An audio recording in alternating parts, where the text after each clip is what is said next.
Mahesh Rajamouli cinema విషయంలో రూమర్సే నిజమయ్యాయా?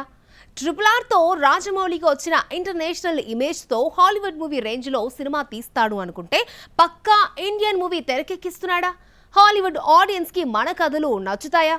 SSMB 29 నుంచి వచ్చిన ప్రీ లుక్ చాలా డౌట్స్ ని కలిగిస్తోంది. అవేంటో చూద్దాం. మహేష్ సినిమా అంటే మే 31న కృష్ణ బర్త్డే సందర్భంగా ఏదో ఒక అప్డేట్ రావడం ఖాయం. అప్పటికే SSMB 29 రెండు స్కెడ్యూల్స్ పూర్తి చేసుకున్నాయి. మహేష్, ప్రియాంక చోప్రా, పృథ్వీరాజ్ సుకుమారన్ వంటి లీడ్ యాక్టర్స్ పాల్గొన్నారు. రాజమౌళి సెంటిమెంట్స్ కు దూరంగా ఉంటాడు. దీంతో కృష్ణ బర్త్డే నాడు ఎలాంటి అప్డేట్ ఇవ్వలేదు. మహేష్ పుట్టినరోజు ఆగస్టు 9న వస్తుందని ఆశతో ఎదురు చూశారు అభిమానులు. గ్లిమ్స్ ఇవ్వకపోయినా, టైటిల్ ప్రకటించకపోయినా, హీరో కనిపించకపోయినా ప్రీ లుక్ లో కథని చెప్పేశాడు. అప్పుడెప్పుడో SSMB 29 షూటింగ్ మొదలైనప్పుడు సీజ్ ది పాస్పోర్ట్ అంటూ ఆసక్తి రేపాడు. ఆ తర్వాత సినిమా గురించి ఏమీ చెప్పని జక్కన్న మహేష్ బర్త్డే సందర్భంగా రిలీజ్ చేసిన ప్రీ లుక్ లో మహేష్ కనిపించకపోయినా కథ ఎలా ఉంటుందో ఇచ్చాడు. మహేష్ మూవీకి కల్కి, హనుమాన్ల మైథలాజికల్ టచ్ ఇస్తున్నాడని జరుగుతున్న ప్రచారం నిజమే అనిపిస్తోంది. మహేష్ కనిపించకపోయినా హీరో మెడలోని లాకెట్ ను హైలైట్ చేస్తూ ఫోటో రివీల్ చేశాడు. అడ్డనామాలు, మధ్యలో మూడో కన్ను, త్రిశూలం, ఢమరుకం, నంది, రుద్రాక్ష.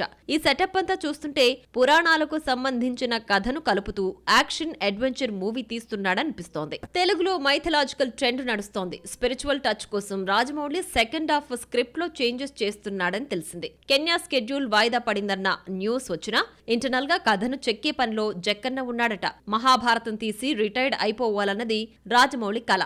మహేష్ మూవీతో మైథలాజికల్ టచ్ ఇస్తున్నాడన్న వార్త బయటకు రావడంతో రాజమౌళి మహాభారత్ డ్రీమ్ ఎలా ఉంటుందో మహేష్ మూవీని ట్రైలర్ గా చూపిస్తాడన్నమాట. SSMB 29 ప్రీ లుక్ చూస్తుంటే మహేష్ తో డివోషనల్ మూవీ తీస్తున్నాడా, లేదంటే మైథలాజికల్ ఫిక్షన్ స్టోరీని విజేంద్ర ప్రసాద్ తో రాయించుకున్నాడా? ఇలా ఎన్నో డౌట్స్. రాజమౌళి మహేష్ తో తీసేది పాన్ ఇంటర్నేషనల్ మూవీ. ప్రపంచంలోని చాలా భాషల్లో హాలీవుడ్ మూవీ రేంజ్ లో రిలీజ్ కి ఒక పక్కా ప్లాన్ చేస్తున్నారు. మరి ఈ మైథలాజికల్ స్టోరీ హాలీవుడ్ ఆడియన్స్ కి నచ్చుతుందా? చూద్దాం. హనుమాన్, కల్కి, రీసెంట్ గా వచ్చిన Maha Avatar Narasimha pan India hit అయ్యాయంటే అవి మన కథలు. ఇవన్నీ పాన్ ఇండియా ఆడియన్స్ కోసం మాత్రమే నిర్మించారు. కానీ SSMB 29 పాన్ ఇంటర్నేషనల్ మూవీ. మన పురాణ కథను ఆధారంగా కథ రాసుకుంటే హాలీవుడ్ ఆడియన్స్ కి నచ్చుతుందా అన్న డౌట్ కూడా వస్తోంది. మన freedom fighters Alluri Sitaramaraju, Komaram Bheem characters ను తీసుకుని ఫిక్షన్ కథతో తీసిన RRR హాలీవుడ్ దర్శక దిగ్గజాలు స్పీల్బర్గ్, జేమ్స్ కెమెరన్ కు బాగా నచ్చింది. జపాన్లో అయితే ఎరగబడి ఆడేసింది. అది పాన్ ఇండియా అయినా, పాన్ ఇంటర్నేషనల్ అయినా ఆడియన్స్ పల్స్ తెలిసిన జక్కన్న అందుకు తగ్గట్టే ఫిక్షన్ కథానాయకుడిగా మహేష్ ను చూపిస్తాడేమో మరి. SSMB 29 నుంచి గ్లిమ్స్, టీజర్ రావాలంటే ఇంకో ఏడాది ఆగాల్సిందే. ఇప్పటి వరకు 2 చిన్న స్కెడ్యూల్స్ మాత్రమే పూర్తయ్యాయి. నెక్స్ట్ స్కెడ్యూల్లో ఫారెస్ట్ బ్యాక్ డ్రాప్ లో భారీ యాక్షన్ సీన్స్ తీయాల్సింది. అదెప్పుడో తెలియడం లేదు. నవంబర్లో లుక్ రిలీజ్ చేస్తాడని మహేష్ ట్విట్టర్ వేదికగా పేర్కొన్నాడు. మెడలో లాకెట్ వేసుకున్న హీరో పూర్తి ఫోటోను రిలీజ్ చేస్తాడేమో చూడాలి మరి. ఈ పోస్ట్ కు రాజమౌళి #GlobeTrotter అనే హ్యాష్ ను జోడించాడు. హీరోని ప్రపంచవ్యాప్తంగా ప్రయాణించే సాహసవీరుడుగా చూపించనున్నట్లు తెలుస్తోంది. రాజమౌళి పోస్ట్ చూస్తుంటే మరోసారి డిఫరెంట్ ప్రమోషన్ తో వస్తాడనిపిస్తోంది. కేవలం ప్రెస్ మీట్ లో కొన్ని ఫోటోలు రిలీజ్ చేయడం వల్ల కథకు పూర్తి స్థాయిలో న్యాయం చేయలేం. భారీ ఎత్తున చేస్తున్నామని పేర్కొనడంతో బిగ్ ప్లానింగ్ లోనే జక్కన్న ఉన్నాడనిపిస్తోంది. RRRలా ప్రెస్ మీట్ పెట్టి సినిమా విశేషాలు చెప్పడు. భారీ ఎత్తున ఏం చేస్తాడోనని ఫిలిం వర్గాలు లెక్కలేసుకుంటున్నాయి. హాలీవుడ్ లో ఫస్ట్ ప్రెస్ మీట్ పెట్టినా ఆశ్చర్యం లేదు. ఇంటర్నేషనల్ మీడియా ముందు SSMB 29 విశేషాలు పంచుకుంటాడేమో మరి. దీనికి ముహూర్తం నవంబర్లోనే ఉంటుందా, లేదంటే 2026లో ఉంటుందో చూడాలి మరి. మిస్టర్ బచ్చన్ సినిమా ఫ్లాప్ అయినా హీరోయిన్ భాగ్యశ్రీ బోర్సే మాత్రం హిట్ అయింది. ఫ్లాప్ గురించి పట్టించుకోకుండా ఈ అమ్మడి గ్లామర్ కి టాలీవుడ్ ఫిదా అయిపోయింది. వరుసగా 4 ఛాన్సులు ఇచ్చింది. అయితే భాగ్యశ్రీ అందం ఒక్క సినిమాకి పరిమితమా? గ్లామర్ బ్యూటీ ఇమేజ్ ఆవిరైపోయిందా? చూద్దాం. మిస్టర్ బచ్చన్ తో తెలుగులోకి ఎంట్రీ ఇచ్చిన భాగ్యశ్రీ పెర్ఫార్మెన్స్ ను గ్లామర్ డామినేట్ చేసింది. డెబ్యూ మూవీ డిజాస్టర్ అయినా ఆ బ్యూటీకి ఆఫర్స్ వస్తూనే ఉన్నాయి. అభినయం అంతంత మాత్రంగానే ఉన్న స్కిన్ షోతో 4 ఆఫర్స్ కొట్టేసింది. ఫ్లాప్ ముద్ర పడిన గ్లామర్ తో నెట్టుకొస్తోంది అనుకుంటే కింగ్డమ్ దెబ్బ కొట్టింది. భాగ్యశ్రీ ఎన్నో ఆశలు పెట్టుకున్న రెండో సినిమా కింగ్డమ్ కూడా నిరాశపరిచింది. మిస్టర్ బచ్చన్ బోర్సేకు ప్లస్ అయితే కింగ్డమ్ మైనస్ అయింది. పెద్దగా ఇంపార్టెంట్ రోల్ లేని పాత్రలో డీ గ్లామరైజ్డ్ గా కనిపించింది. కథ, క్యారెక్టర్ కోసం అలా కనిపించింది. కనిపించినా ఫేస్ లో చామ్ మిస్ అయింది. విజయ్ దేవరకొండ భాగ్యశ్రీపై తీసిన పాట కథకు అడ్డం వస్తోందని సినిమాలో లేపేశారు. దీంతో భాగ్యశ్రీ 4-5 సీన్స్ కే పరిమితమైంది.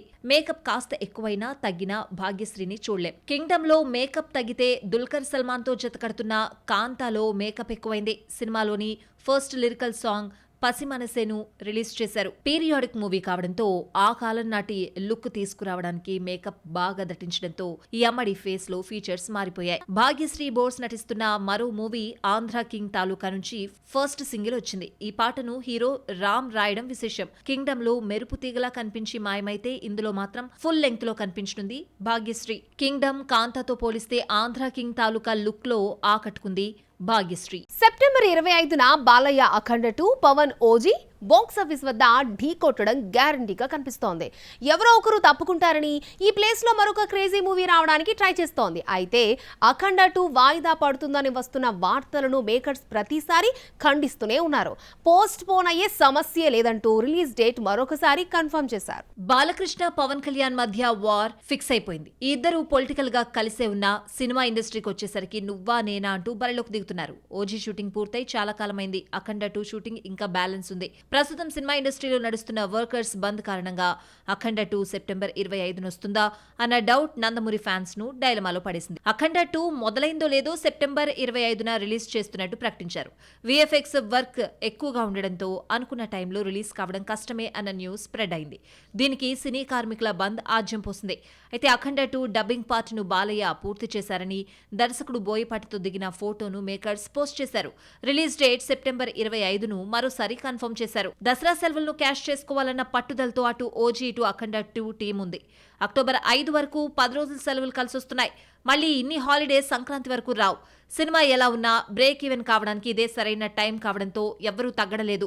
థియేటర్స్ సర్దుబాటు చేసుకుని మెరుగైన ఓపెనింగ్స్ రాబట్టడానికి ఎవరైనా ఒకరు తగ్గి 2 రోజుల తేడాతో వచ్చే ఆప్షన్ కూడా ఉంది. మరి ఎవరు తగ్గుతారో చూడాలి. ఇంతకాలం రొటీన్ రోల్స్ తో విసిగిపోయిన కేరళ కుట్టి అనుపమ పరమేశ్వరన్ తనపై పడ్డ పక్కింటమ్మాయి పరదాను తీసేసింది.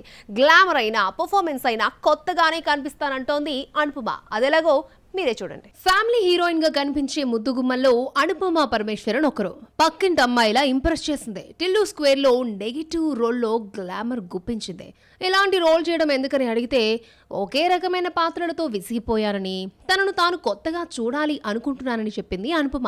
రొటీన్ ఇమేజ్ నుంచి బయటకు వచ్చిన అనుపమ చేసిన గ్లామర్ ప్రయోగం ఫలించింది. టిల్లు స్క్వేర్ 68 కోట్ల షేర్ కలెక్ట్ చేసి సూపర్ హిట్ అయింది.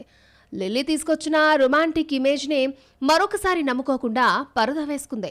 పరదా ట్రైలర్ చూస్తుంటే అనుపమ మరొకసారి న్యూ అవతార్లో కనిపించింది.